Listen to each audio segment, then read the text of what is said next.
que é o teorema do núcleo e da imagem. Então, o que eu vou fazer antes de demonstrar esse teorema, fazer uma pequena revisão do que a gente já cobriu antes, para situar a gente na notação. Então, começar com essa breve revisão. Nosso contexto é sempre E e F espaços vetoriais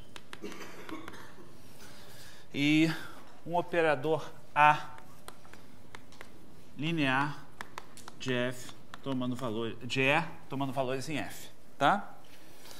Aí a gente definiu dois espaços extremamente importantes, o chamado núcleo do operador A,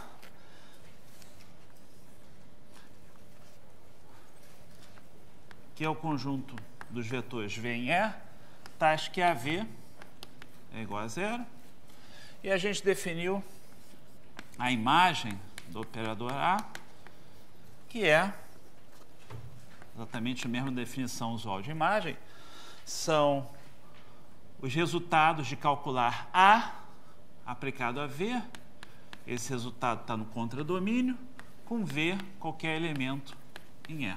Tá? Então, com isso a gente tem esses dois espaços fundamentais. E eu queria fazer uma breve revisão, então vou trabalhar com espaços E e F, dimensão finita. Tá? Eu vou lembrar uma sequência de resultados que eu demonstrei na última aula. Então,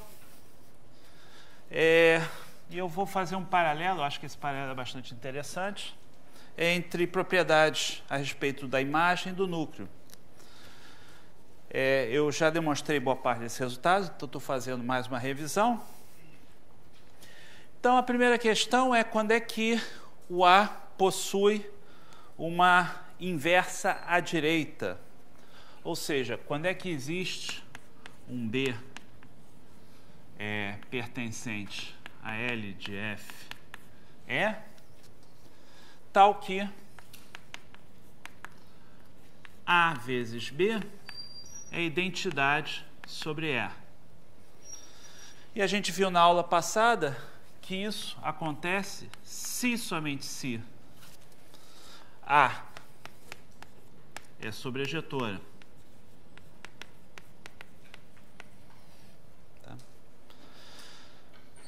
Demonstramos isso na aula passada, então se vocês quiserem ver a demonstração em detalhe, deem uma olhada na aula passada. A ideia simplesmente é que você, por ter uma inversa à direita, você pode pegar qualquer W em F, calcular BW, e isso vai dar ABW igual a W. Logo, o W está na imagem do A.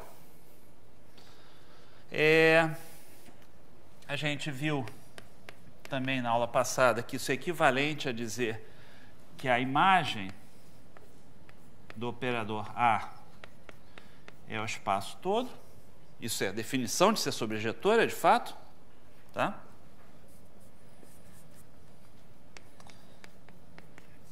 E equivalente, aí tem uma afirmação um pouco mais interessante, que é dizer que A leva geradores de E em geradores de F. Tá?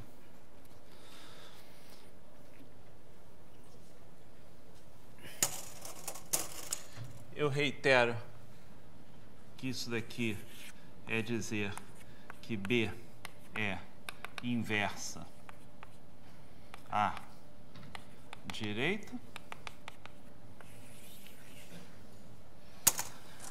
E agora, o que a gente pode falar sobre o outro lado da história? Ou seja, o que a gente pode falar sobre o núcleo de A, etc. Bom, Primeira afirmação é que existe um B linear de F em E, tal que BA é a identidade de E, se somente se a minha A é injetora ou injetiva, aí fica a critério do freguês. Só um instantinho, deixa eu completar. Se só se o núcleo de A é igual a 0, e se só se A leva vetores LI em vetores LI. E sim, alguma pergunta? Sim. Só um detalhezinho, o AB está em F. Ah, muito obrigado.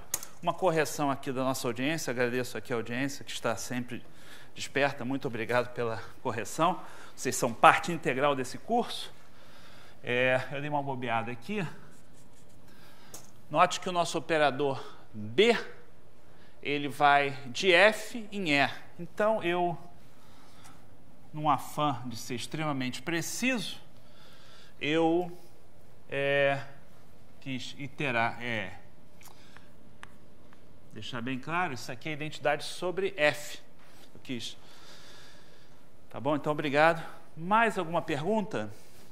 Bom, essa propriedade aqui é dizer que A possui uma inversa à esquerda. Tá? E nós aqui, então, temos essa sequência de diferentes propriedades essas que são bastante importantes e que, num certo sentido, resumem o que a gente discutiu na aula passada.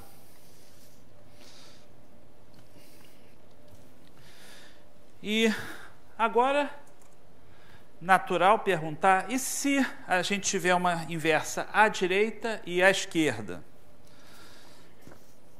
Então, é a definição seguinte, que eu já havia mencionado na aula passada, uma transformação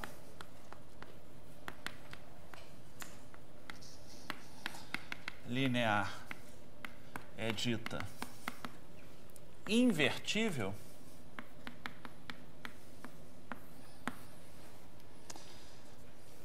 A pertencente a L é F se existir uma B pertencente a L, F e E, tal que AB igual a identidade sobre F e BA é igual a identidade sobre E. E neste caso, escrevemos B igual a A potência menos 1, onde esse menos 1 aqui é simbólico, tá? E essa definição que eu coloquei aqui, eu reitero, ou eu observo, apesar do que o resultado que a gente discutiu aqui, ele algumas vezes requer estarmos trabalhando em dimensão finita, tá? Esta definição é completamente geral e não requer que estejamos trabalhando em dimensão finita. Então, essa definição vale para dimensão finita e infinita. Aí, nesse momento, é natural se perguntar a seguinte coisa. Eu falei de inversa à esquerda e exigi que existisse uma B inversa à esquerda,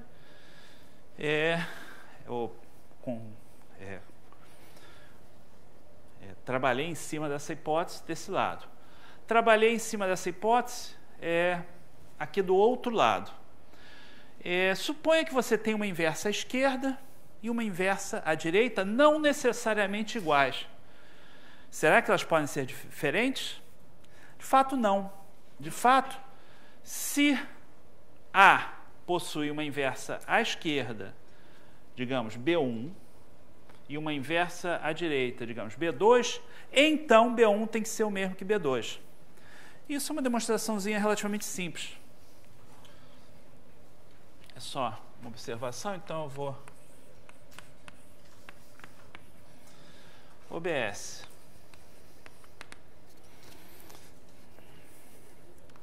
A inversa, primeiro a inversa quando existe é única.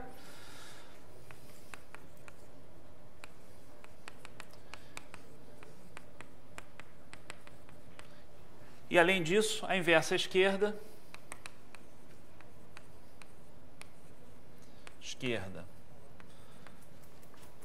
e à direita, se existirem, coincidem. Tá? Então, são duas afirmações. Primeira, que a inversa, quando existe, é única. E a segunda é que a inversa à esquerda e a inversa à direita, se existirem, coincidem.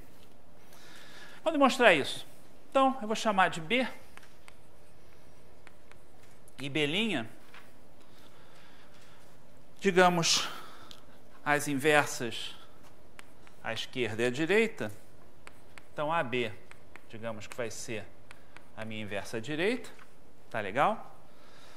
Então, vai ter a propriedade que AB é a identidade sobre F. E B' A é a identidade sobre E. Tá? Aí eu posso fazer a seguinte conta muito interessante. Objetivo é demonstrar que B igual a B'. Tá? Aí eu simplesmente pego. A única coisa que eu poderia fazer razoável aqui é pegar B' AB. B' aplicado em AB. Mas B' aplicado em AB, como AB é identidade, é igual ao B'. Vamos seguir essa... Tá? Por outro lado, vale a associatividade. Isso a gente viu na aula passada. Então, eu posso escrever isso como B' A aplicado em B, pela associatividade. Mas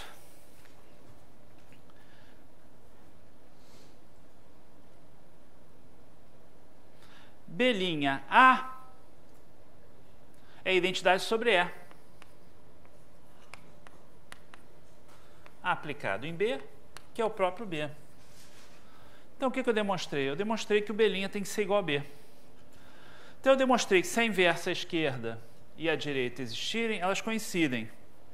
Em particular, se você tiver duas inversas, aí você faz exatamente essa conta que eu acabei de fazer aqui, mostrando que a inversa de uma coincide com a inversa esquerda de uma coincide com a inversa à direita da outra e vice-versa, e no final todo mundo coincide. Tá legal?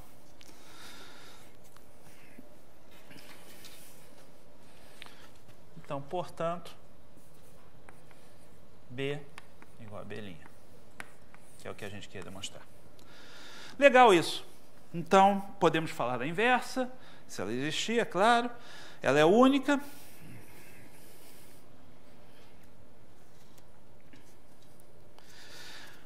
Muito bem. Então, com base nesse conceito de inversa, agora a gente tem um conceito natural, que é o conceito de isomorfismo. Isomorfismo é uma palavra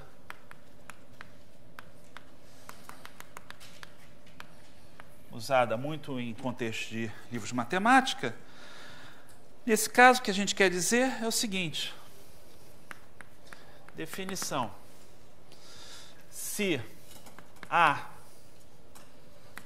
de L em E, desculpe, A linear de E em F é bijeção,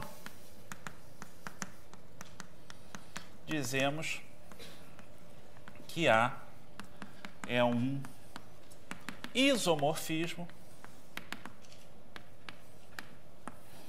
entre E e F. Tá? nada mais, nada menos que isso. Muito bem, a gente já viu que se ela é uma objeção, se eu parto de uma A, que é transformação linear, e A é uma objeção, ou seja, é injetora e bijetora, logo ela possui inversa à esquerda e à direita, elas coincidem, e então, consequentemente, eu tenho essa aplicação que vai de A em F linear, A menos 1 de F em E linear, e, num certo sentido, tudo que eu souber falar a respeito de elementos de E, eles vão poder ser traduzidos em elementos de F através dessa aplicação e vice-versa. Até por isso que é importantíssimo esse conceito de isomorfismo. No fundo, é como se os dois espaços E e F fossem exatamente a mesma coisa.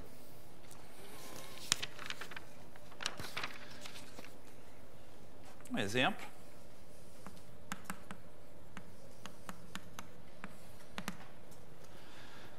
Suponha que eu pegue, por exemplo, o meu Rn mais 1, que a gente já estudou.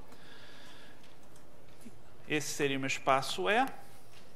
E o meu espaço F é o conjunto dos polinômios de grau menor ou igual que n.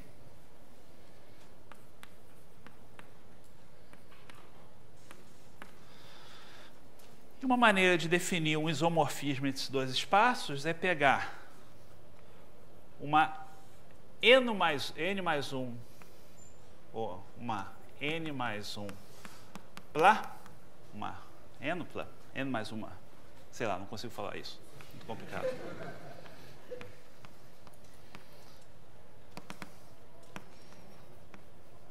Então eu peguei esse cara aqui em Rn mais 1 e vou associar com esse elemento o polinômio A0 mais A1x mais A2x2, onde x aqui é a minha incógnita, tá?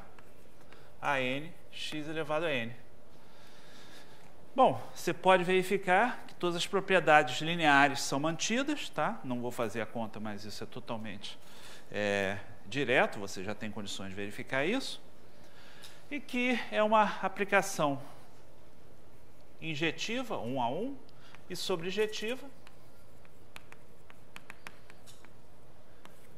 Ela é linear também. Então, temos um isomorfismo entre esses dois espaços.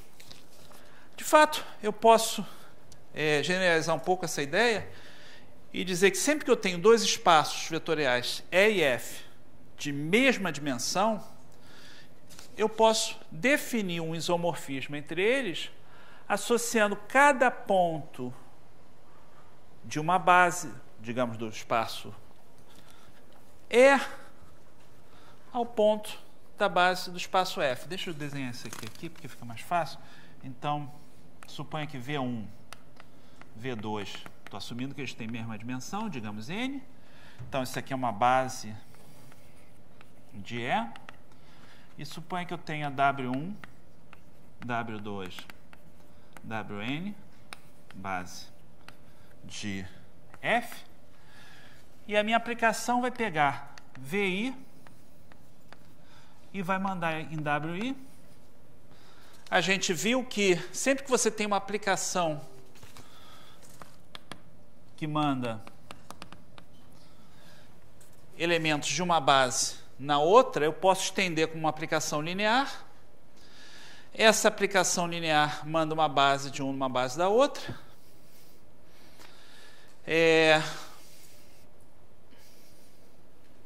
Além disso, essa aplicação é claramente injetiva, então eu tenho um isomorfismo. Tá?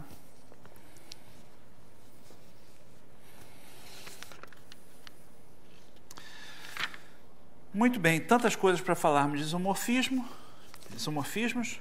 Vou falar algumas observações, umas propriedades importantes, porque esse é um conceito que vai aparecer muitas vezes aí no nosso estudo. Então, a primeira propriedade é que a composição de isomorfismos também é isomorfismo. Então, vocês podem chegar em casa hoje e dizer, aprendi uma palavra nova, isomorfismo, tá?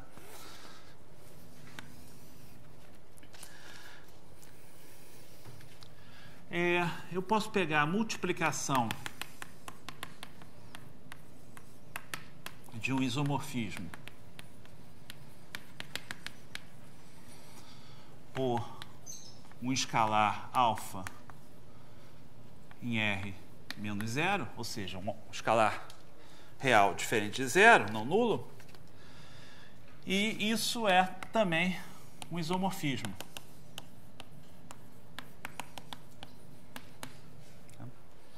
Isso é simplesmente consequência do fato que, se eu pegar um espaço vetorial e considerar alfa vezes a identidade, com alfa diferente de zero, isso vai me dar um isomorfismo. Tá? E a composição de isomorfismos é isomorfismo, logo eu tenho essa propriedade também, é um caso particular. A inversa de isomorfismos, de um isomorfismo.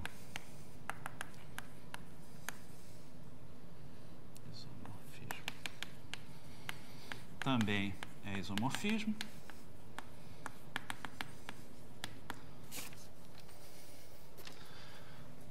Isomorfismos levam bases em bases.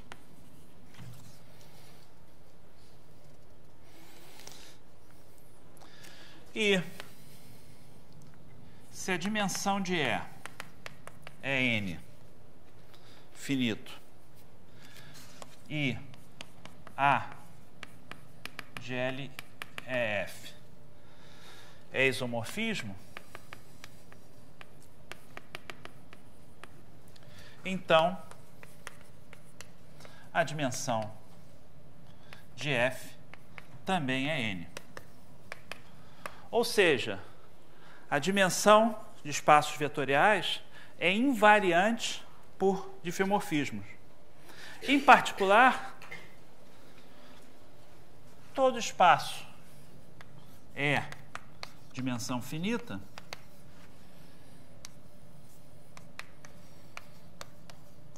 é isomorfo a Rn, porque eu posso construir, a gente já viu que a gente pode construir uma base para esse espaço, e com essa base, por definição, inclusive, porque se dimensão de R igual a N, por definição, existe uma base formada por vetores V1, V2, Vn, isso é definição, quando eu digo isso, eu posso associar a essa base, cada vetor da base vai no EI, tá? Eu estendo por linearidade, ela manda base na base, consequentemente é uma bijeção, consequentemente esse espaço é isomorfo a Rn. Então agora a gente está com praticamente todos os elementos necessários para a gente falar do teorema do núcleo da imagem, um teorema fundamental.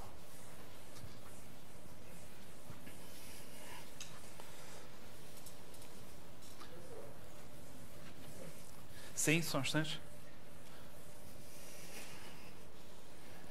Perfeito, sim. Quer dizer que a dimensão do espaço Caracteriza, sim, a pergunta que ele me fez é, então, a pergunta que ele me fez é a dimensão do espaço caracteriza ele. Sim, a dimensão do espaço, do ponto de vista de teoria de álgebra linear, dimensão finita, ela caracteriza ele a menos de um isomorfismo. Tá? A hora que você tem uma base, você pode escrever ele com essa base definida, você pode escrever ele como um Rn. Tá?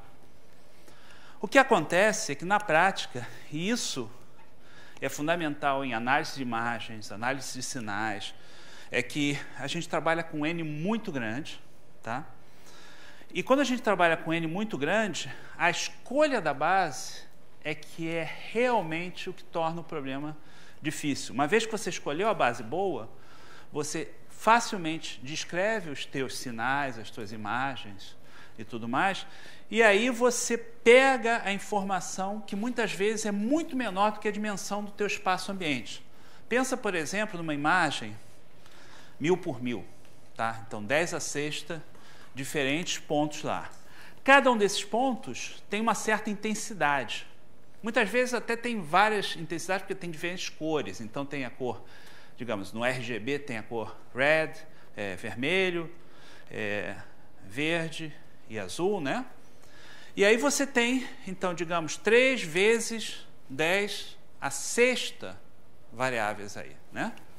Então você está trabalhando num espaço muito grande. Mas muitas vezes você consegue comprimir isso num espaço muito menor.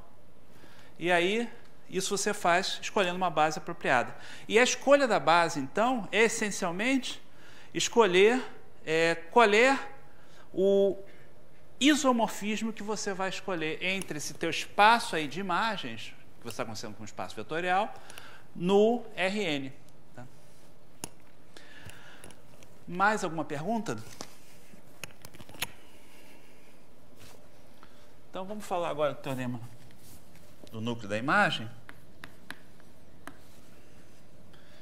Em alguns livros isso é conhecido como teorema fundamental da álgebra linear.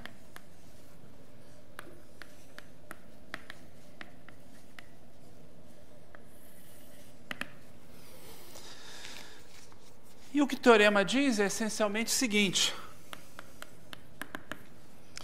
se E e F são espaços de dimensão finita, espaços vetoriais, claro, e A pertence a L de E e F, então a dimensão do espaço E, o espaço de saída, é a soma da dimensão do núcleo de A com a dimensão da imagem de A.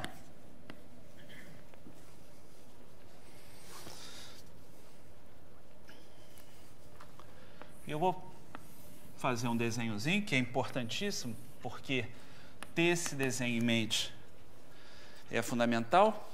É um dos... Então,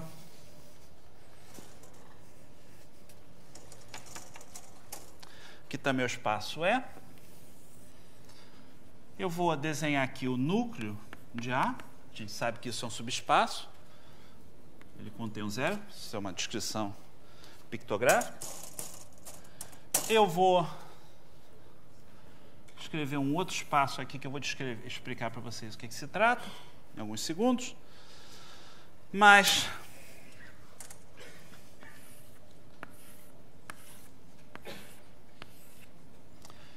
geometricamente, o que está sendo dito é o seguinte: o núcleo de A ele vai ser mandado todo, procurando aqui bom giz, no zero do espaço F, né? Por definição, núcleo de A são os vetores que vão no zero. Por outro lado,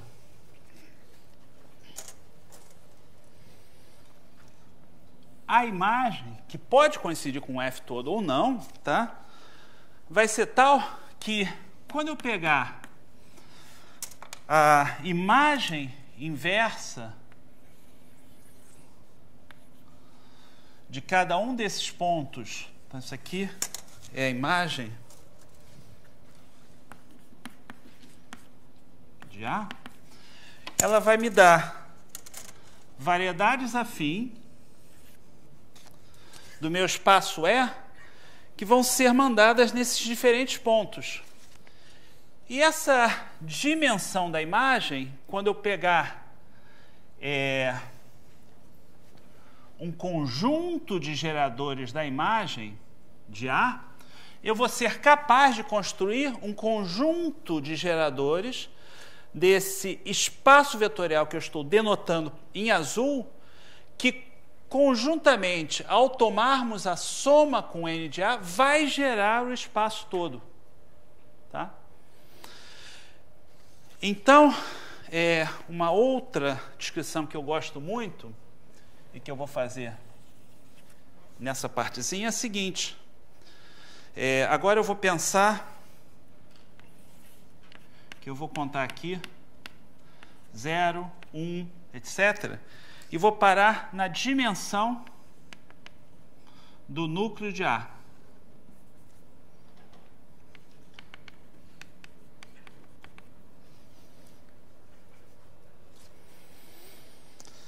Tá? Então, esses primeiros vetores aqui vão se referir ao núcleo de A. E aí eu vou continuar colocando númerozinhos aqui, naturais, claro, correspondentes à dimensão da imagem de A.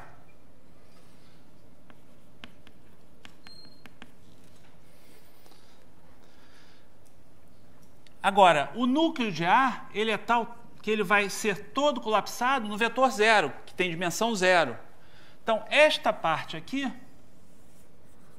vai ser toda colapsada no 0.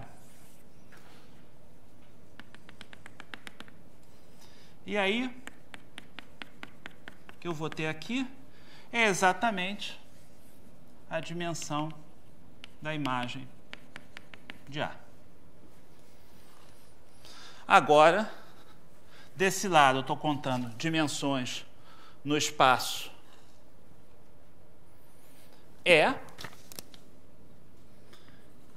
E isso soma a dimensão de E, a parte de somar a dimensão do núcleo mais a dimensão da imagem. E aqui é a dimensão, a dimensão da imagem. Tá? Então, eu espero que tenha ficado claro. Eu quero que vocês depois revisem esses desenhos que eu fiz, entendam que essa afirmação é uma afirmação poderosa. Tá? E tem várias consequências. E a demonstração é relativamente fácil, depois que a gente tem aí as ferramentas que a gente introduziu até agora.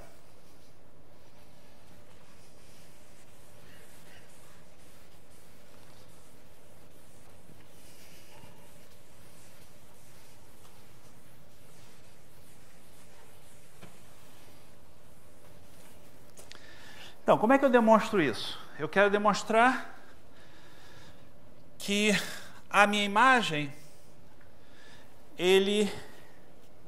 essa minha imagem é a dimensão da imagem, mais a dimensão do núcleo é a dimensão do espaço de saída. Então, no fundo, eu quero calcular a dimensão do meu espaço de saída.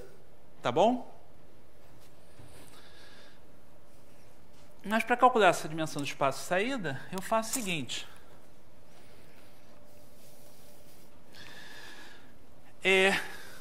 Eu considero a imagem de A. Isso está contido em F.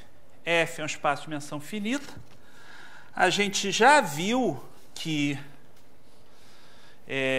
esse espaço aqui é um espaço vetorial, contido no espaço de dimensão finita, logo possui uma base. E por ser a imagem de F, eu posso escrever essa base da seguinte forma.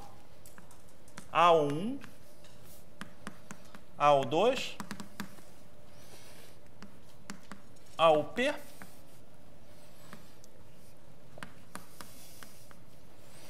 é base da imagem de A.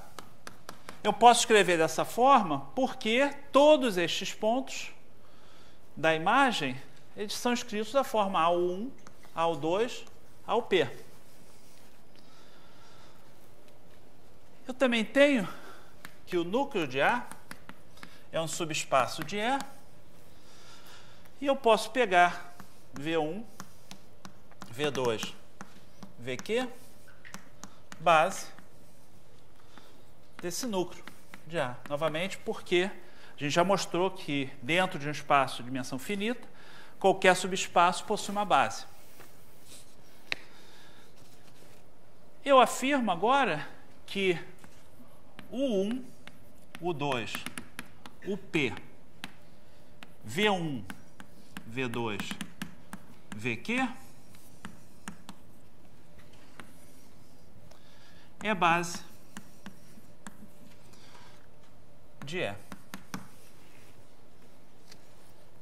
Essa é a minha afirmação. Vou chamar esse conjunto de X. E essa é a minha afirmação. E como é que eu demonstro isso?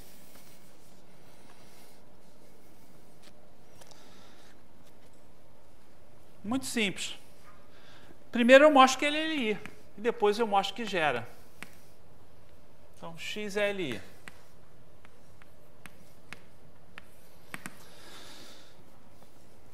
Demonstrar que é LI significa que se eu pegar uma combinação linear alfa1, o 1, mais alfa2, o 2, mais alfa P, o P, mais, por conveniência, eu vou chamar de beta daqui em diante, mas isso é questão de gosto, P1 mais beta Q, VQ igual a 0. Para provar que é LI, eu tenho que provar que sempre que eu pegar uma combinação dessa forma, esses reais alfa1, alfa2, alfa-P, beta1, beta2, beta-Q são 0. E para demonstrar isso, eu faço em duas partes. Eu primeiro calculo A de tudo isso aqui.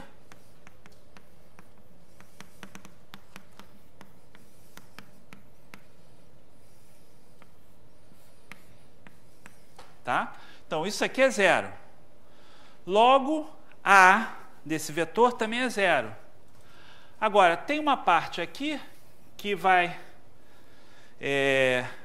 ficar, e é o restante, que são os caras do núcleo, essa parte correspondente aos V's que estão no núcleo, eles vão morrer.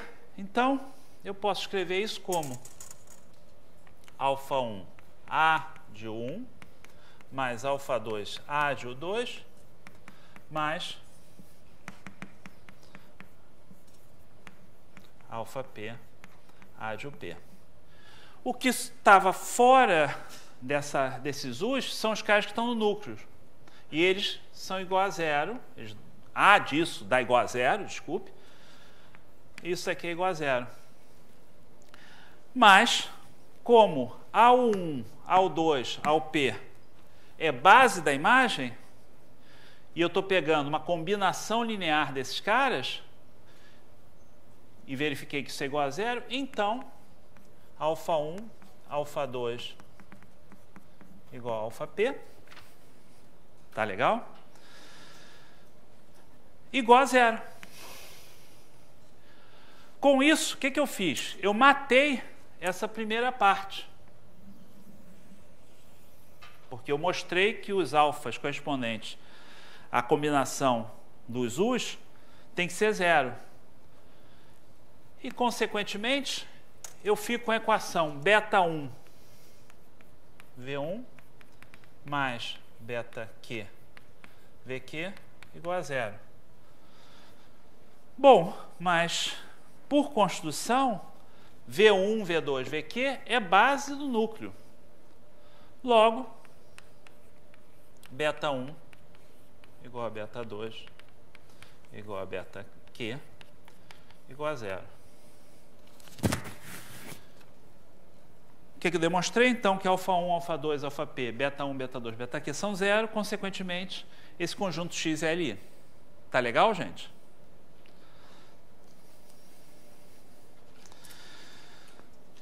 E eu tenho que demonstrar também que esse conjunto gera o meu espaço todo.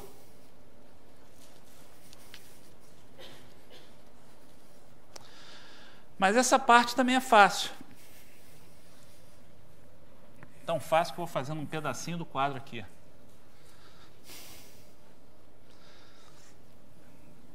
X gera E.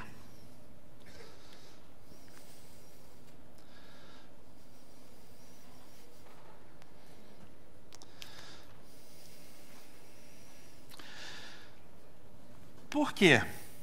Porque se eu pegar um W em E, eu sei que o AW ele pertence a F e pertence de fato à imagem de A, por definição da imagem de A. Mas se ele está na imagem, eu posso escrever como combinação linear desses elementos da base. Então, AW, eu não vou escrever os subíndices, porque eu vou economizar giz, mas eu posso escrever isso como alfa-i, A de UI, I variando de 1 até aquele P lá. Tá? E isso, por sua vez, é A de soma de alfa-i UI. Consequentemente, eu mostrei que W menos essa soma de alfa-i UI pertence ao núcleo de A.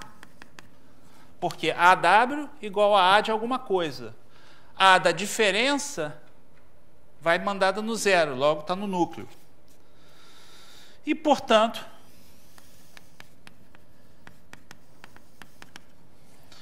eu posso escrever W menos soma de alfa-i UI igual a soma de, digamos, beta-i VI. Onde os VIs são os elementos da minha base do núcleo.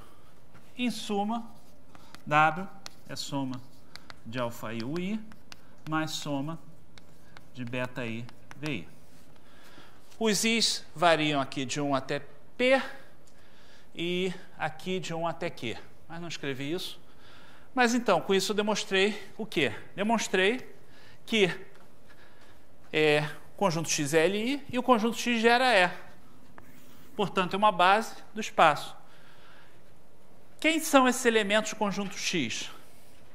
De um lado, são o 1, o 2, o P, cuja cardinalidade, cujo tamanho desse conjunto, corresponde ao 1, ao 2, ao P, que é a base da imagem de A. Ou seja, P é a dimensão da imagem de A. O Q é a dimensão da imagem, do núcleo de A. E eu mostrei que P mais Q é a dimensão de E. Ou seja, eu mostrei que a dimensão de E é a dimensão do núcleo mais a dimensão da imagem. Tá? Completei a demonstração. Sim, diga.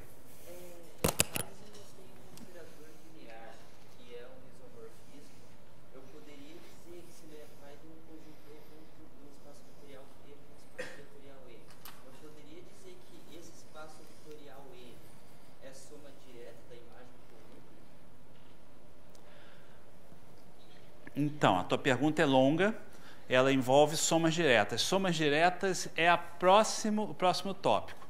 A pergunta dele é a respeito de isomorfismos, no caso que você tem E em E. Mas nesse caso, o isomorfismo do espaço E no espaço E, o núcleo é zero, logo a dimensão é zero. Agora, suponha que você considere situações mais complicadas. Então, isso vai ser de fato o que a gente vai estudar quando a gente fala de projeções e decomposições de operadores de acordo com as diferentes componentes dele. Tá legal? Vamos tratar isso com calma mais tarde, quando a gente tiver um pouquinho mais de linguagem para descrever isso. Tá? Muito bem, então estamos avançando bem. Podemos falar comentar alguns corolários desses resultados.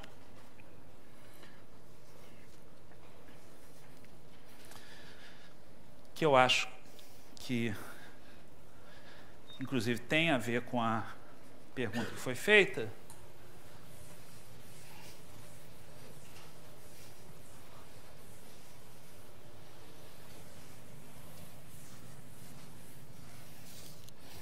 Então, o primeiro corolário é que se eu tiver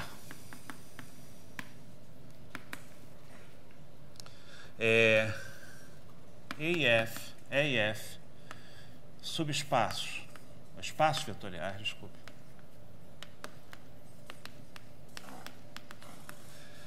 Dimensão de E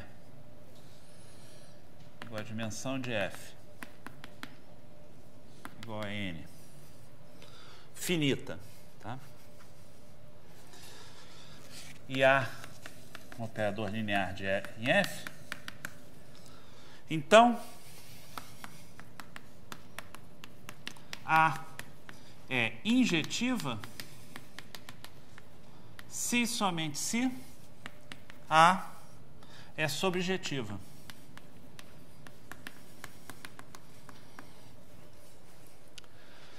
Como é que a gente vê isso?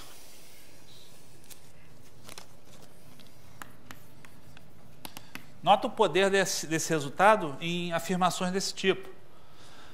Você verificar que você tem um isomorfismo, simplesmente checando que ele é injetivo ou checando que ele é subjetivo, é poderoso, tá? Demonstração. O meu espaço é, pelo teorema anterior, é a dimensão do núcleo mais da dimensão da imagem. Tá? Mas isso, o N, então, é a soma dessas dimensões. Então, o núcleo de A é o vetor é o conjunto cujo único elemento é o vetor 0, se e somente se a dimensão da imagem de A é igual a N, e se e somente se a imagem de A for o F. Aqui está sendo dito que A é injetivo, porque ele é injetivo se somente se o núcleo for o 0, e aqui está sendo dito que a imagem de A é igual a F. Isso significa que o A é sobrejetivo, sobrejetor. Tá? Quando eu enunciei esse resultado, eu pedi que isso aqui seja menor do que infinito. Tá? Em geral, quando eu escrever N, está subentendido que isso é finito. Mas o corolário, esse resultado aqui, ele não é válido se eu estivesse trabalhando com espaço de dimensão infinita. Então, espaço de dimensão infinita requer, de fato, muito mais cuidado. O corolário acima não é válido se a dimensão de E é igual a infinito. E para mostrar para vocês isso, vou mostrar para um contra-exemplo. Eu vou considerar o espaço R infinito e vou considerar dois operadores de fato que são super importantes em análise funcional. O operador A vai ser um deslocamento para a direita. O pessoal chama isso de right shift. X1, X2, X3, etc.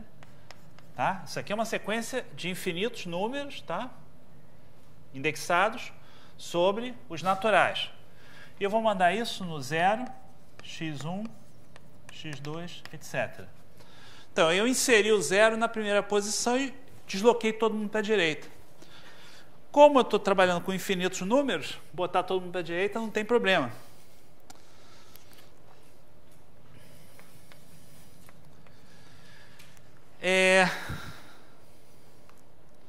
Por outro lado, eu posso também definir um outro operador. Então, isso aqui é o que o pessoal chama de right shift.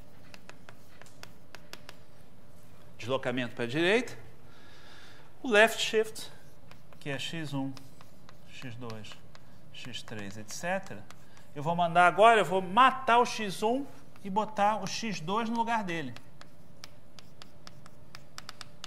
Tá? Como eu tenho infinitos números, eu posso sempre puxar o seguinte.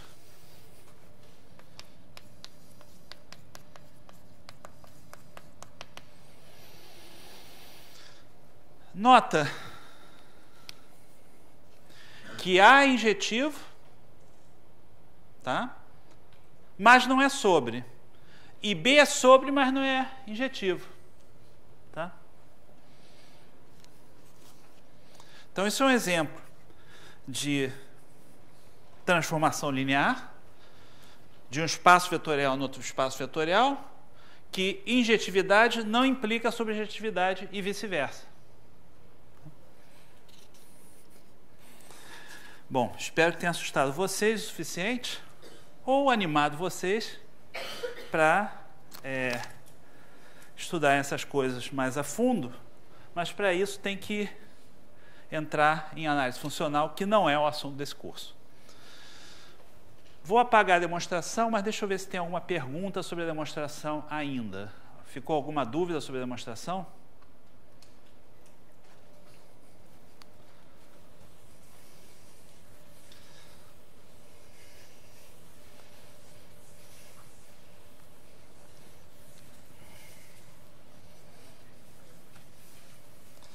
Muito bem.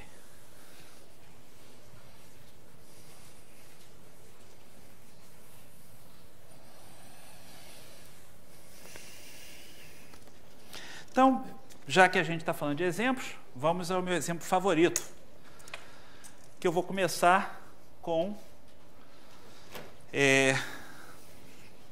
retas em R2. Sempre que eu começo com retas em R2, vocês sabem mais ou menos o caminho. Eu mais cedo ou mais tarde vou falar de hiperplanos, planos. Então, vamos considerar aqui uma reta passando pela origem. E, bom, vocês sabem da geometria analítica que essas retas são dadas por equações da forma AX mais BY igual a zero. E se eu tiver uma reta que não passa pela origem, então AX mais BY igual a um certo valor C. Tá? Eu posso generalizar esses conceitos da seguinte forma. Esqueci de falar, mas é importante. Estou assumindo que AB é diferente de zero, tá?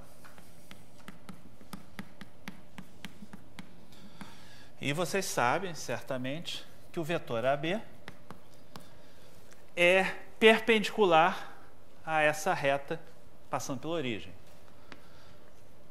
A gente vai estudar aí nos próximos capítulos essa noção de perpendicularidade em contextos mais gerais, produtos internos, mas isso é geometria analítica. Muito bem, o que acontece agora?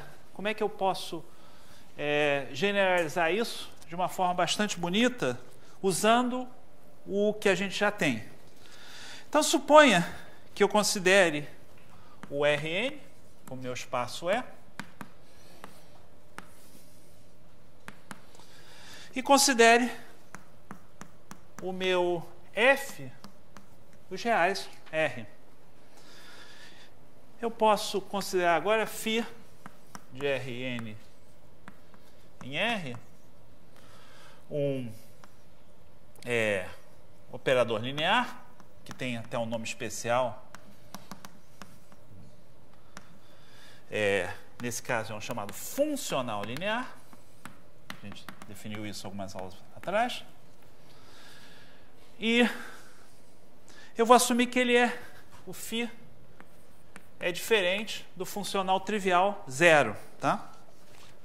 Então, o meu φ está em L de Rn R, e eu estou assumindo que φ é diferente de zero. Bom, então ele vai pegar os elementos da base do Rn, é 1, e vai mandar no número, digamos, A1, pertencente a R. E2 vai mandar em A2, também pertencente a R. E assim vai a N, pertencente a R. Muito bem. Por linearidade, o que eu posso dizer sobre φ de x, para x um vetor de Rn?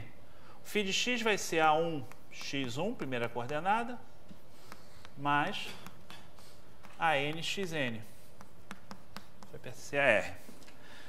Como ele é diferente de zero, ou seja, ele não é um funcional linear trivial, pelo menos um desses caras, A1, A2, AN, é diferente de zero. Tá? O que acontece se eu olhar para o espaço H, que é o núcleo de A? Isso é o conjunto dos X, x1, x2, xn em Rn, tais que A1, x1 mais A2, x2 mais AN, xn igual a zero. Ou seja, isso daqui é de fato um espaço vetorial, e é um espaço de vetorial que, por causa do teorema do núcleo da imagem, como a dimensão do espaço de saída é n, e a dimensão da imagem é 1, tem necessariamente dimensão n menos 1. H igual a n menos 1. Que coincide perfeitamente com a nossa intuição aqui no caso de uma reta em R2 passando pela origem.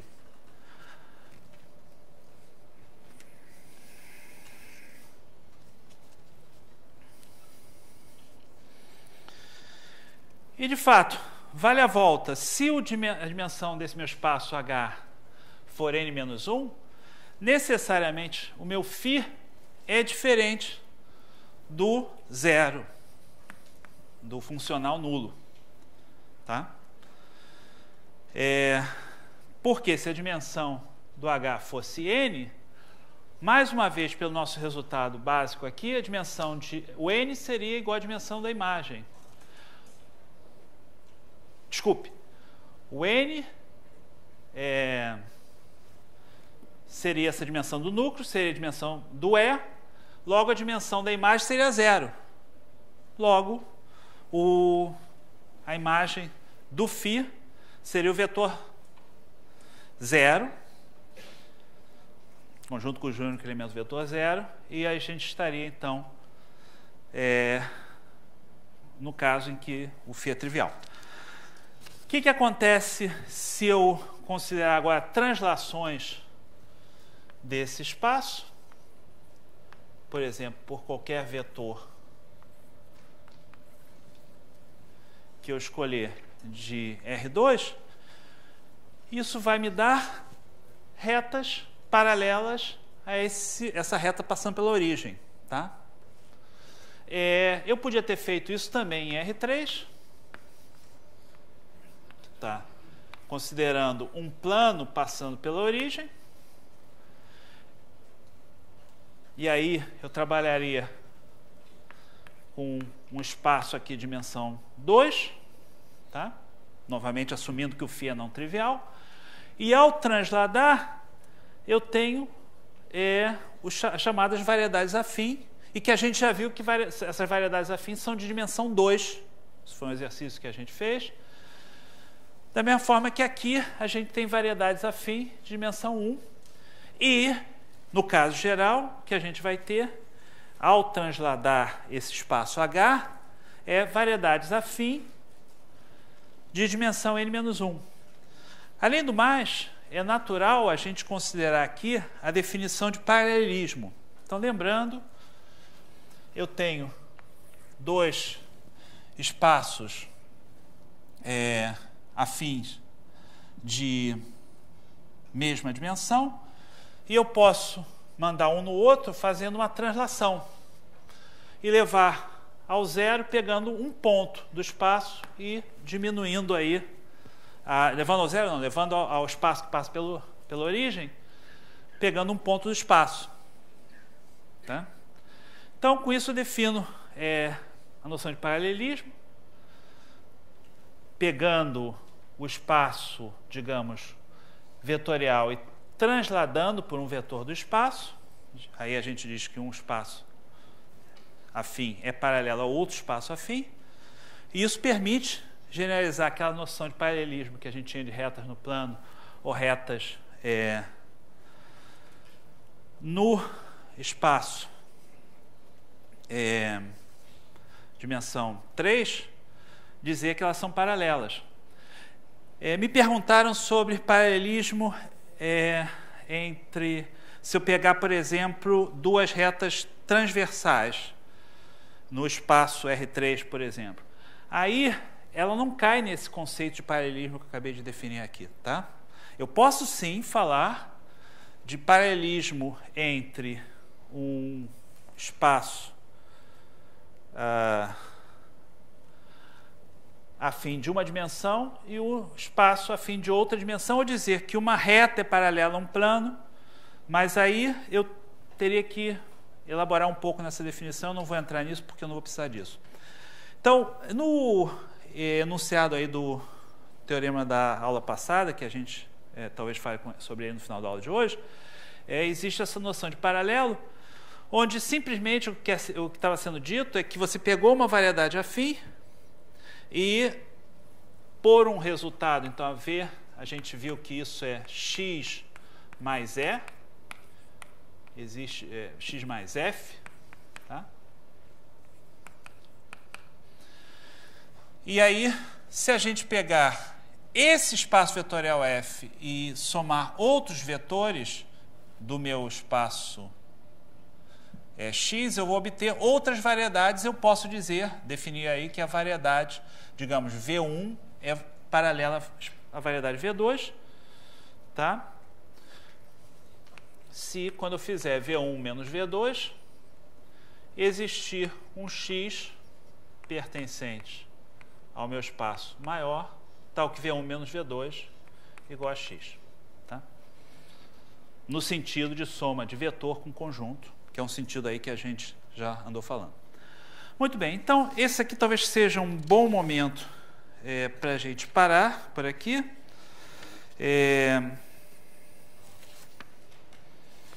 E vamos, então, dar uma paradinha, 5 minutos de intervalo, que é o caso de produto cartesiano de espaços vetoriais. Então, eu entrei essencialmente na seção 6, no capítulo 6 aí do nosso livro-texto. É um capítulo breve, porém muito bonito.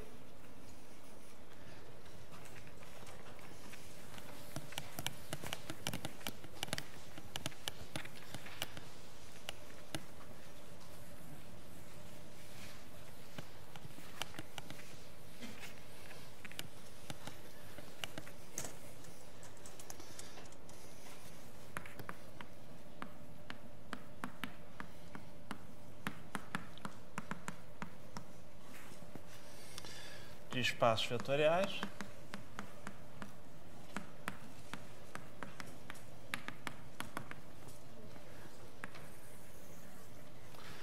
Esse conceito de produto cartesiano de espaços vetoriais, de fato, é uma generalização do que a gente já faz no caso de Rn. Se vocês pensarem bem, o Rn é igual a R, cartesiano R, cartesiano R, total de n vezes. E aí, é natural, se eu tenho dois espaços vetoriais, E1 e E2,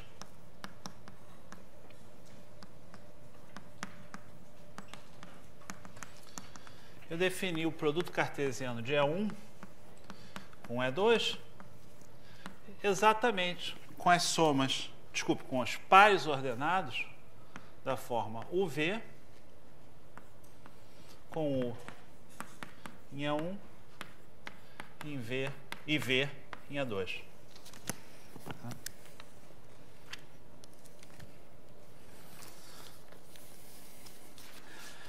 As operações que a gente define nesse conjunto E1 cartesiano e E2 são as mesmas operações que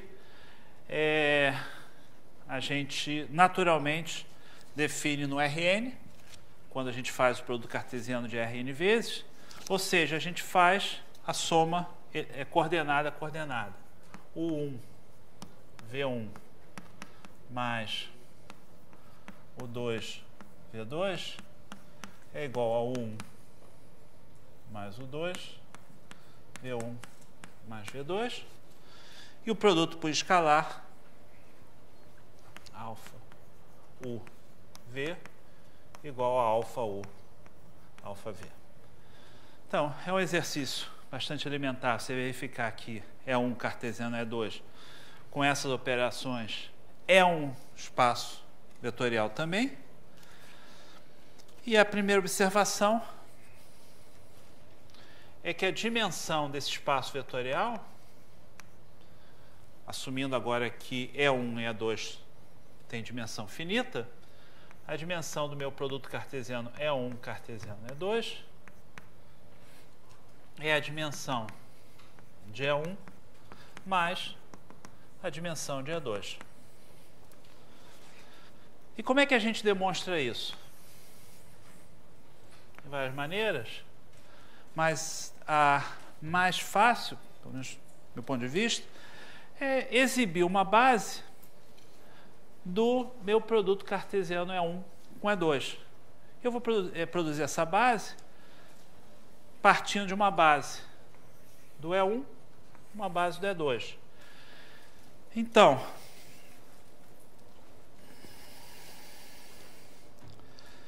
suponha que a dimensão de E1 é N1 e a dimensão de E2 é N2. Então, dizer que a dimensão de E1 é N1 é dizer que existe um conjunto de vetores linearmente independentes, digamos, U1, U2, o N1, base de E1. E, analogamente, para N2, para E2. Vou chamar esses vetores de V1, V2, Vn2, base de E2. E aí eu construo uma base do produto, eu vou para aquele produto cartesiano, eu vou para esse quadro aqui.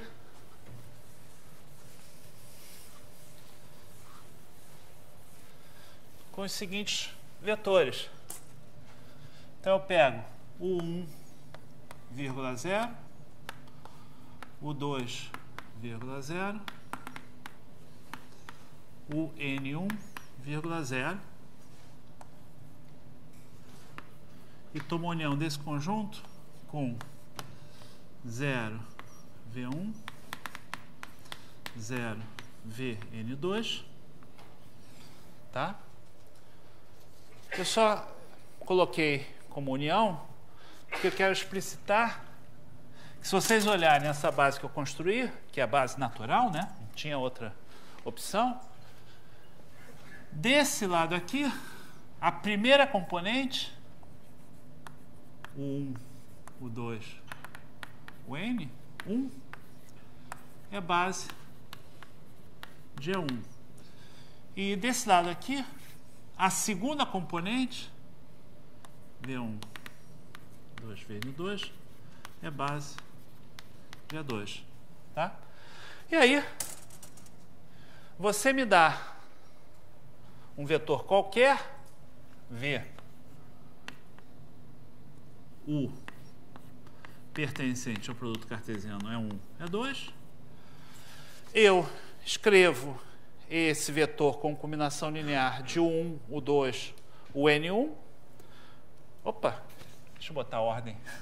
Acho que fica mais confortável se eu fizer assim. U e V, em E1 cartesiano E2.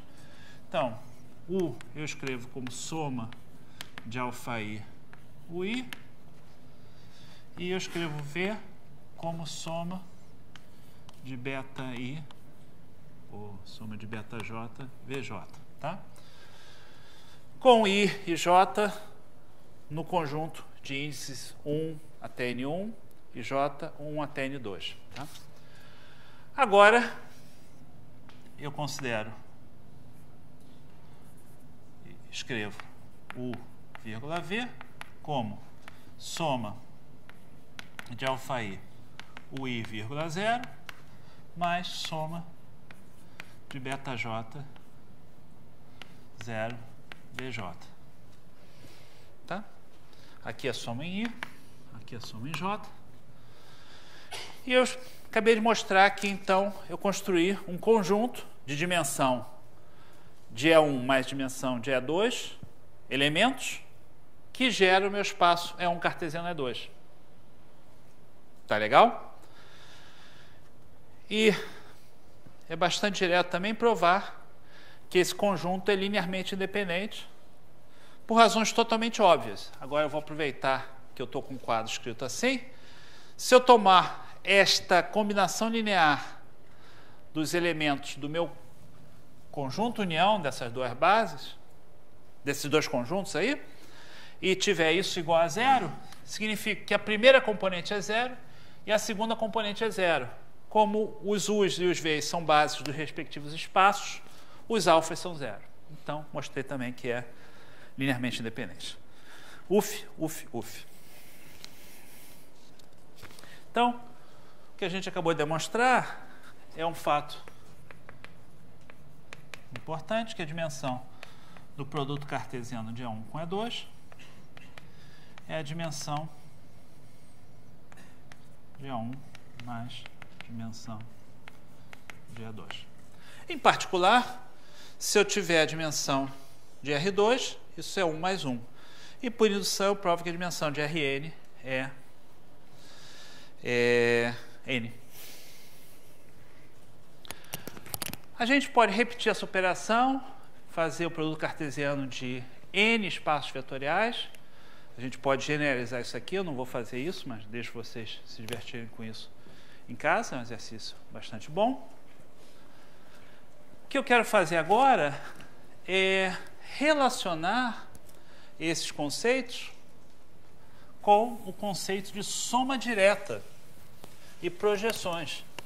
São conceitos bastante importantes que a gente já estudou. Então, deixa eu lembrar rapidamente o que é uma soma direta. Isso a gente viu há umas 2 aulas atrás. Vocês podem dar uma olhada no vídeo de 2 aulas atrás. Então, se eu pegar dois espaços, subespaços F1 e F2, subespaços vetoriais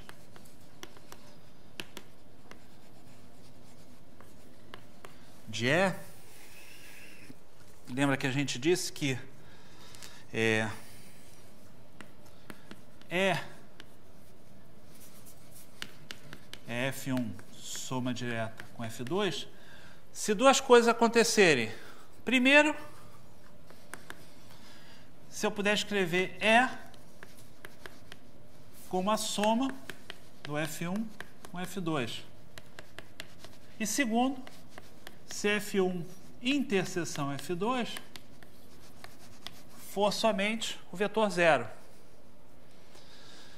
Exemplo para ter em mente, R2, e eu pego dois subespaços dimensão 1, F1, F2, ou seja, duas retas passando pela origem, distintas.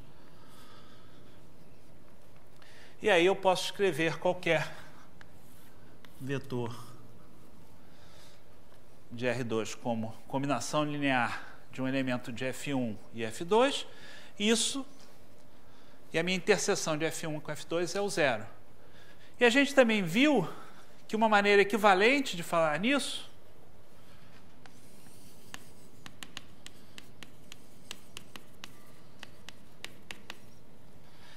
é substituir essa hipótese 2 com a hipótese, digamos, 2', que é todo vetor V pertencente a E pode ser escrito de forma única como V igual a V1 mais V2, com V1 pertencente a F1 e V2 pertencente a F2. Tá? Então, esse conceito de soma direta é um conceito importante. E agora, o que eu quero fazer é relacionar esse conceito de soma direta com o conceito de produto de espaços vetoriais. Produto cartesiano de espaços vetoriais. Uma maneira de fazer isso é o seguinte: pegar F1, F2. Isso é um pouco algébrico, mas vocês vão ver que ser um pouco algébrico aqui, a longo prazo vai ter um resultado bom. Em geral, tem um resultado bom. Vou pegar, então, U em F1 e V em F2.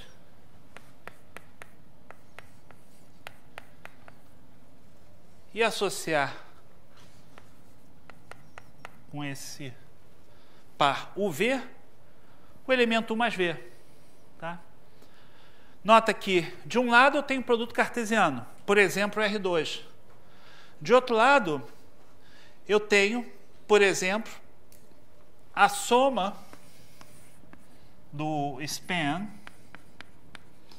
do E1 com a soma do span do E2. Por exemplo. E aí, eu estou tomando a soma U mais V. E qual é a propriedade importante? O que eu posso dizer sobre essa aplicação, que eu vou chamar A? Isso me dá um isomorfismo entre esses dois espaços vetoriais.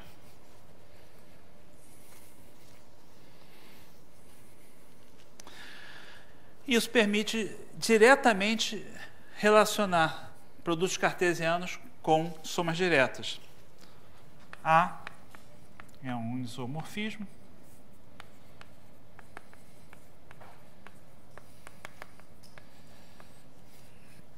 entre F1 cartesiano F2 e F1 mais F2.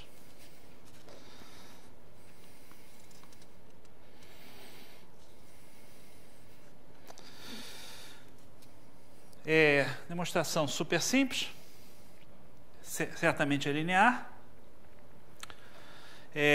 Ela certamente é sobrejetiva, também é injetiva.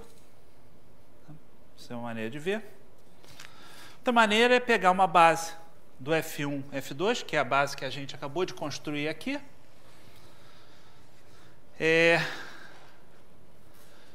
E, com essa base, construir uma base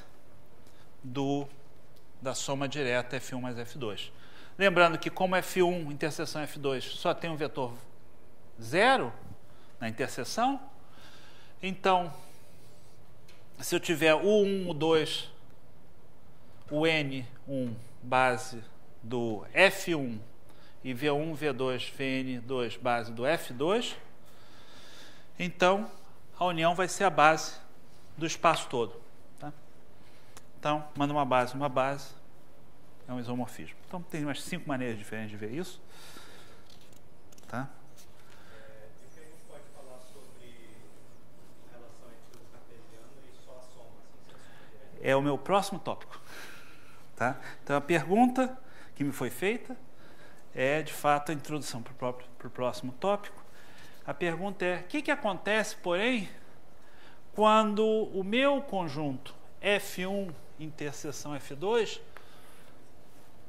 não é somente o vetor nulo? Ou seja, quando eu tenho uma interseção diferente do vetor nulo. Primeira observação é que sempre que a gente tem dois espaços vetoriais, ou até mesmo um conjunto arbitrário de espaços vetoriais, a interseção desses espaços vetoriais também é um espaço vetorial.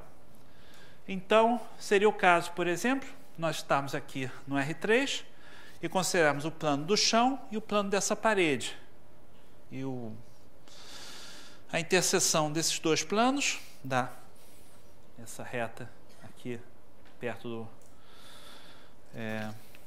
do rodapé. E aí eu tenho uma situação na qual a decomposição dos meus vetores já não é única. Ou seja, já não tenho mais a soma direta. Bom, mesmo assim, a gente pode definir uma aplicação do espaço do produto cartesiano na soma.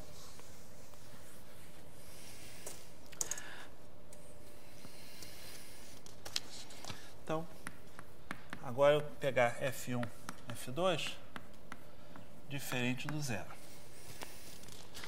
E eu vou definir A de F1 cartesiano F2 em F1. Agora eu já não posso escrever soma direta, só posso escrever F1 mais F2.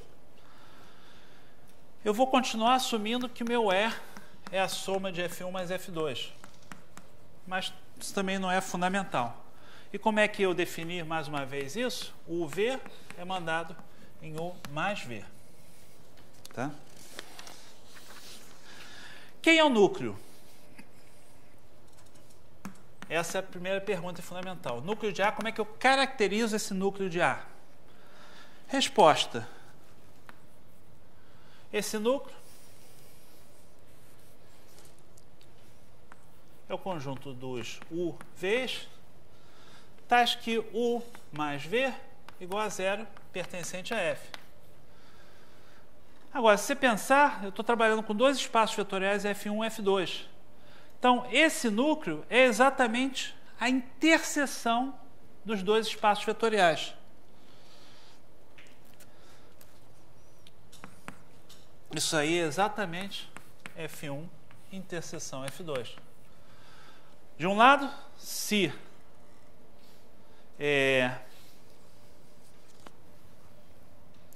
um vetor U pertence a F1 e pertence a F2, o menos U também pertence. E eu posso considerar U menos U, e isso vai ser mandado no zero. Então, esse vetor U menos U, que está... Bom, U está na interseção, menos U também está na interseção. Esse vetor vai ser mandado no zero. Tá? Tem que ser um pouquinho cuidadoso aqui, porque eu estou fazendo um pequeno abuso de notação. Tá? Eu estou, de fato, falando de F1 interseção F2, dizendo que isso é um núcleo de A, mas F1 interseção F2, ele não está no produto cartesiano. Mas aí, o que eu posso pensar é o seguinte: F1 interseção F2, cartesiano, F1 interseção F2. Tá? Isso daí está no produto cartesiano de F1 e F2. Tá?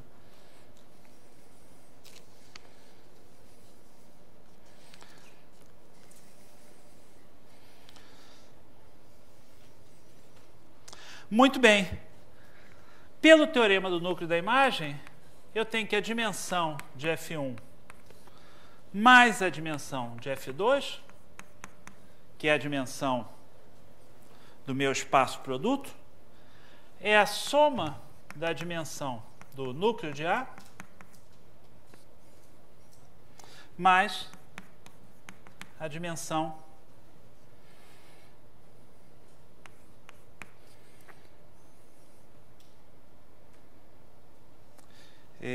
de F1 mais F2. Eu acabei de ver que eu tenho que corrigir uma coisinha aqui. Isso aqui está correto, mas eu me afobei um pouquinho e caracterizei esse núcleo. Aqui está correto, núcleo de A é o conjunto de UV, tal que 1 mais V igual a 0 pertencente a F. Então, o V pertence ao núcleo de A, se somente se U menos U pertence V igual a menos U com U pertencente a F1 interseção F2. Então, de fato, eu tenho que tomar um pouquinho de cuidado, porque não é o produto cartesiano F1 interseção com F2, mas é o conjunto dos vetores U menos U com U pertencente a F1 interseção F2, e é isso que caracteriza o núcleo de A. Então, eu havia falado algo errado, peço desculpas. Tá? E esse espaço, sim, é que tem dimensão, exatamente a dimensão do núcleo de F1 interseção F2. Sim. Só para dizer, né? Ali no dimensão de F1 F2, só posso colocar aquilo porque a minha transformação é essa projetora, né? Porque é assim que a gente definiu a imagem. O F1 mais F2 é definido como a soma de U mais V com U em F1 e V em F2. Logo, por definição, se um vetor está em F1 mais F2, ele tem que ser da forma U mais V. Ele, logo, tem que estar na imagem da minha aplicação A. Então, nesse caso subjetor, eu estou usando exatamente a dimensão do espaço vetorial F1 mais F2. Eu estou usando exatamente o teorema do núcleo da imagem. Tá? Daqui se chega, então, que dimensão, só um instantinho, de F1 mais dimensão de F2 igual a dimensão de F1 interseção F2 mais dimensão de F1 mais F2. Isso aí é a generalização que a gente quer chegar. Sim.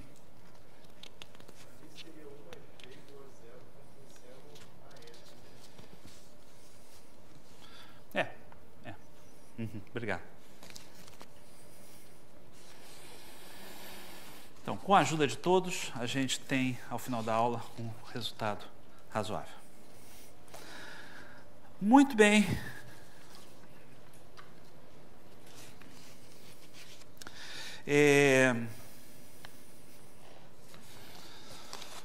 Ok.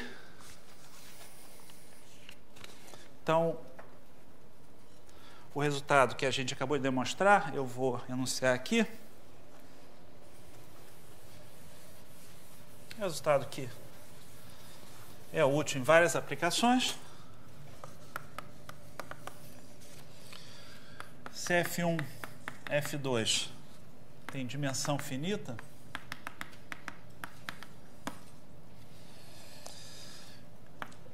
subespaços de E,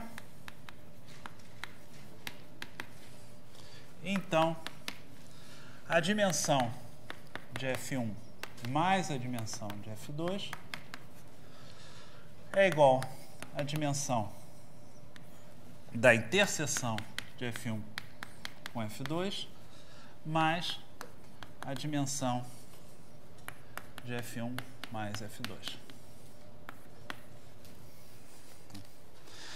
E agora, para terminar, a gente vai relacionar esses conceitos com os conceitos de projeção. Então, a gente já havia mencionado que, se eu pegar, por exemplo, o R2 e considerar duas retas passando pela origem, né? Essas retas distintas, eu posso escrever qualquer vetor do R2 como combinação linear de elementos de cada uma dessas retas e, de fato, como a interseção é zero, essa combinação é única e eu posso pensar que eu vou pegar então o meu vetor V, ou W, desculpe, e vou escrever W como U mais V, U, digamos, nesse meu espaço F1 e V nesse espaço F2.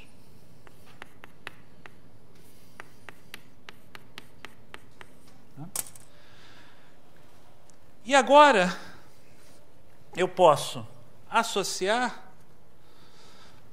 a seguinte aplicação, que eu vou chamar de P, que pega o W no meu espaço E, e por S soma de S de F1 com F2, eu posso associar isso com F1, contido no E, tá? Pensando nisso como subespaço do E, escrevendo W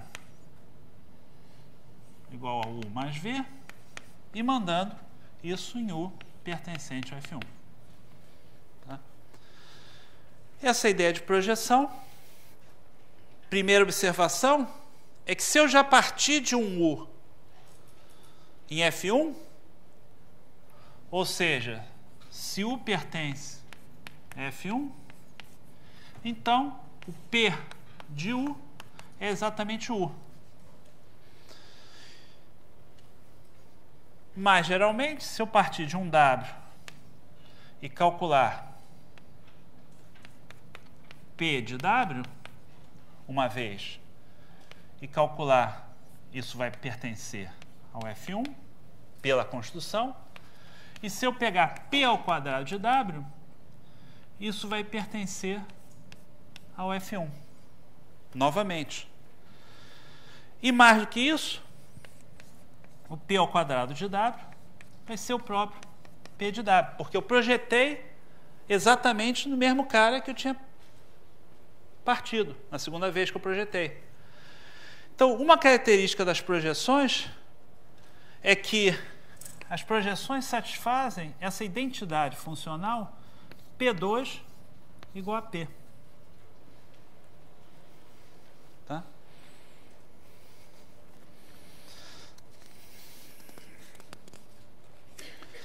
Essa identidade funcional, de fato, nos permite caracterizar as projeções. E apesar do desenho inspirador R2, isso é totalmente geral. O teorema é o seguinte: seja P de E em E um operador linear, ou seja, uma transformação linear, estou usando isso como sinônimos. Se P2 igual a P, então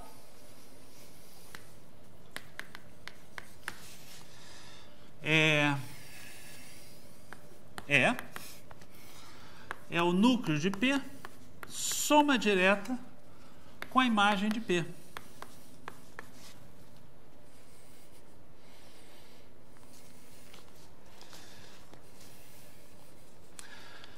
E além disso,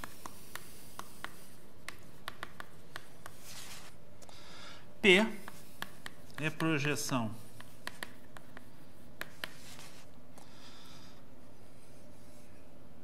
sobre P, sobre a imagem,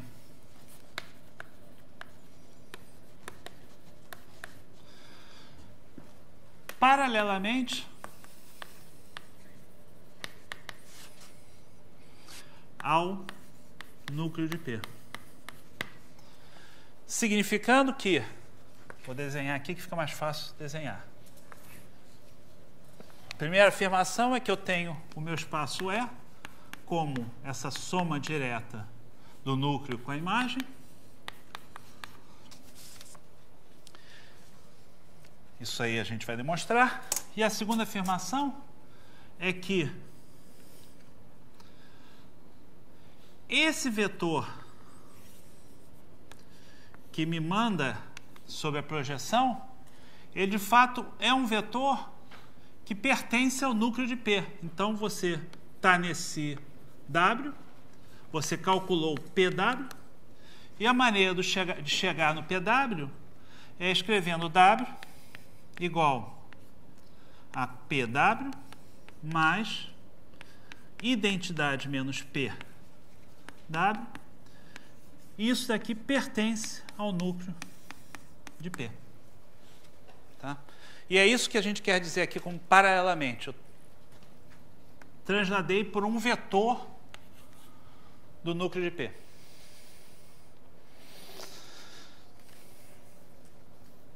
Qual é a ideia da demonstração disso? Isso daqui é bastante simples. A primeira observação é que a gente está partindo de um operador linear. E a gente tem a propriedade que P2 igual a P. Então, eu vou caracterizar esses espaços. De fato, esses espaços já estão caracterizados, né? O núcleo de P é o conjunto dos vetores W em E, tal que PW é igual a 0. E a imagem de P, quem é? É o conjunto dos vetores W em E, tais que W é igual a P de V com V pertencente a E. Tá?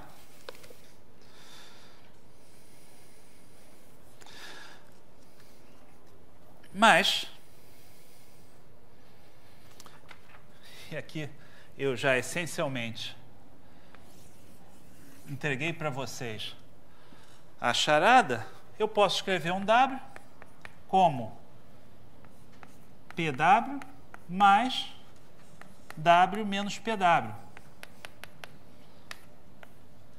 Isso te dá PW mais a identidade menos P aplicada a W.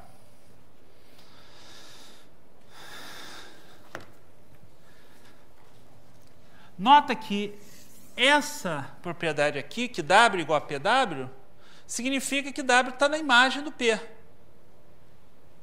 Se isso daqui for 0, significa que o W igual a PW. De um lado.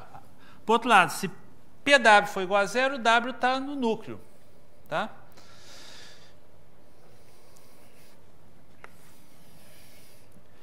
Então, escrevendo desta forma, eu vejo diretamente que o meu vetor W qualquer é um elemento do núcleo mais um elemento da imagem. Além do mais, o que acontece se eu pegar um elemento do núcleo e um elemento da imagem? Por estar no núcleo, PW igual a 0. Por estar na imagem, W igual a PV. Tá? Eu afirmo que esse cara só pode ser 0. E com isso sai que a soma é direta. E como é que eu demonstro que esse cara só pode ser 0? Então, eu afirmo que o núcleo de P, interseção à imagem de P, é igual ao conjunto cujo único elemento é 0. Pega um W pertencente ao núcleo de P. Então, PW é igual a 0. Suponha que ele também pertence à imagem. Então, W igual a P de V. Mas, se eu calcular P2 de V, isso é P de V, que é igual a P de W, porque W é PV por hipótese. Mas, a gente sabe que PW é igual a 0, porque a gente assumiu que o W também está no núcleo. Então, isso aqui é 0.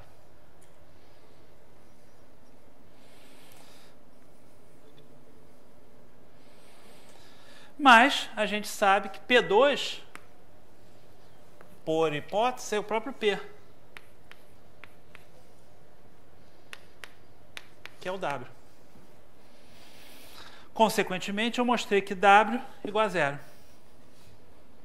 Conclusão: a interseção do meu núcleo com a minha imagem é o vetor zero. Consequentemente, a gente tem uma soma direta. E essa afirmação é simplesmente a observação que a gente pode escrever W como PW mais identidade menos PW. E a caracterização do núcleo é exatamente por PW. Ou seja, como a gente... do núcleo é exatamente os PWs tais que PW igual a zero. Então, temos aí um teorema bastante interessante. Se vocês olharem bem, eu não assumi que estamos trabalhando em um espaço de dimensão finita. Eu também não estou assumindo nenhuma ortogonalidade. Meu desenho foi feito com retas que são, em princípio, formando um ângulo qualquer, diferente de zero. Então, para terminar aí a nossa festa de hoje, eu vou anunciar mais uma outra definição, que também é muito interessante, que relaciona com essas ideias todas, que é a ideia de involução. Então, definição: S linear de E em E é dita uma involução se S2 é a própria identidade. Exemplo de involução muito sem graça é você pegar e você tomar a própria identidade. Mas essa é muito sem graça. Um exemplo mais interessante é, por exemplo, eu pegar em R2 e trocar o vetor 0, 1, o E2, pelo vetor 0, menos 1. Mandar o 0, 1 no 0, menos 1. E manter essa outra reta. Tá? Então, isso é rebater em relação à reta, ao eixo do x. Se eu rebato duas vezes, eu estou de volta na identidade. Então, S ao quadrado igual a I. Mas, geralmente, se eu estou em R3 ou em Rn, eu escolho um hiperplano, eu pego a condição, a normal, esse hiperplano, e eu posso rebater. E quando eu rebato para a segunda vez, eu volto para o ponto inicial. Então, outra involução. E o teorema é que se S2 igual a I, S linear, ele está naturalmente associado a uma decomposição em soma direta. Então, E igual a F1 mais F2 com, isso é bastante legal, F1, o conjunto de pontos fixos por S, ou seja, U pertencente a E, tal que SU igual a U, e F2, o conjunto de pontos que são rebatidos por E, ou seja, SU igual a menos U. Isso é uma maneira abstrata da gente construir exatamente essa reta que é mantida fixa pela involução e a reta que é rebatida pela involução. E a demonstração, de fato, é a continuação do teorema. Além disso,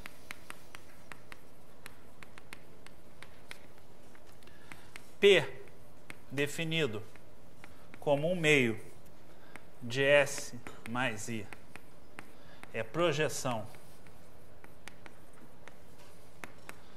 sobre F1